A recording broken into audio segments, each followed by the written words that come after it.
Hi hello ನಮಸ್ಕಾರ. The platform YouTube ಚಾನಲ್ಗೆ ಸ್ವಾಗತ. ನಾನು ಕಾವ್ಯಶ್ರೀ ಕಲ್ಮನೆ. ಎಲ್ಲೆಲ್ಲ ಜನ ವಿವಿಧ ಹೂಗಳಿಂದ ಕಂಗೊಳಿಸುತ್ತಿದ್ದ ಲಾಲ್ಬಾಗ್. ಒಬ್ಬ ಸಿನಿಮಾ ಸೆಲೆಬ್ರಿಟಿ ನೋಡಲು ಎಷ್ಟು ಜನ ಸೇರ್ತಾರೋ ಇಲ್ಲ ಗೊತ್ತಿಲ್ಲ, ಆದ್ರೆ ಲಾಲ್ಬಾಗ್ ಫ್ಲವರ್ ಶೋ ಅಂದ್ರೆ ಸಾಕು ಲಕ್ಷ ಲಕ್ಷ ಜನ ಫಿಕ್ಸು.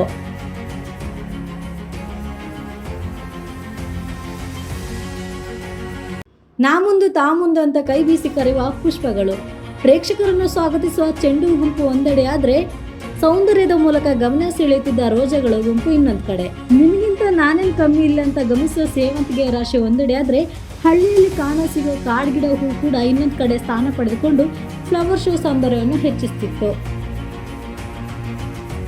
ಲಕ್ಷಾಂತರ ಪುಷ್ಪ ಪ್ರೇಮಿಗಳು ಸೇರಿದ್ದು ಲಾಲ್ಬಾಗ್ ಫ್ಲವರ್ ಶೋನಲ್ಲಿ.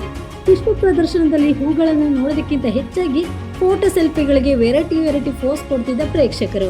ಗಮನಿಸುವ ಪುಷ್ಪಗಳ ನಡುವೆ ವಾಲ್ಮೀಕಿ ರಾಮಾಯಣ ಕಥೆ ಹೇಳುತ್ತಿದ್ದ ಪೋಸ್ಟರ್ ಬೋರ್ಡ್ಗಳನ್ನು ಓದುತ್ತಾ ತಲೆ ಎತ್ತಿ ನೋಡಿದರೆ ಹೂಗಳ ರಾಶಿ ನಡುವೆ ಕಂಗೊಳಿಸುತ್ತಿದ್ದ ಕವಿ ಕುವೆಂಪುರವರು.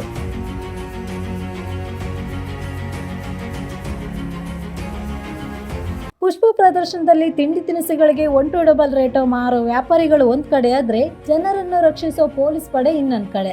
ಹೂವಿನ ಲೋಕದಲ್ಲಿ ಜಗವ ಮರೆತ ಸ್ನೇಹಿತರ ಗುಂಪು ಒಂದ್ ಕಡೆ ಆದ್ರೆ ಹೂವಿನ ಲೋಕದಲ್ಲಿ ಪ್ರೇಮ ಲೋಕ ಕಂಡ ಪ್ರೇಮಿಗಳ ಗುಂಪು ಇನ್ನೊಂದ್ ಕಡೆ. ಅಬ್ಬಬ್ಬಾ, ಲಾಲ್ಬಾಗ್ ಫ್ಲವರ್ ಶೋ ಬಗ್ಗೆ ಎಷ್ಟು ವರ್ಣಿಸಿದ್ರು ಸಾಲದು.